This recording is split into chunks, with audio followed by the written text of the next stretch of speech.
Guys, তালহা ভাই লাইভে আসা মাত্রই পোলাপাইন এমন এমন কমেন্ট করে, তোমরা এই ভিডিওটা দেখলে বুঝতে পারবা। আর গাইস, আমার তো ভয় করে, যেমন তালহা ভাই গেমটা ছেড়ে দিছিল, কোন দিন জানি লাইভ স্ট্রিমটাও ছেড়ে দেয়। তো গাইস, দেরি না করে চলো ভিডিওটা প্লে করি। আর যারা ফলো সাবস্ক্রাইব করে নাই, ফলো সাবস্ক্রাইব করে দাও। ভাই আমি টয়লেটে বসে আপনার লাইভ দেখতেছি, ট্যাঙ্কির পানি শেষ। আমার ভাইরে বলেন মোটর অন করে দিতে।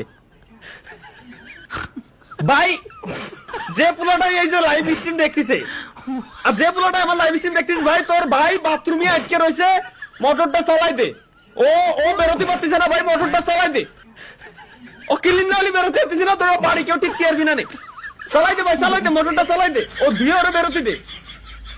হাই হাই স্বপ্ন, কোন ধরনের ঝামেলার ভিতরে পড়লাম ভাই। দুই ভাই মিলে লাইভ স্ট্রিম দেখতে যায়, একটা বাথরুমের ভিতরে বসে, আর একটা বাইরে। যেটা বাথরুমের ভিতরে রয়েছে ওকে ট্যাঙ্কির পানি শেষ। ও আমার লাইভ স্ট্রিমে এসে কমেন্ট করতেছে যে ভাই আমি বাথরুমে বসে রয়েছি, আমার ট্যাঙ্কির পানি শেষ। আমার ভাই আপনার লাইভ স্ট্রিম দেখতেছে, আমার বাইরে কোন যে ভাই মোটরটা চালাই দিতি। আরে ভাই কোন যন্ত্রণায় পড়লাম আমি, কোন যন্ত্রণায় পড়লাম।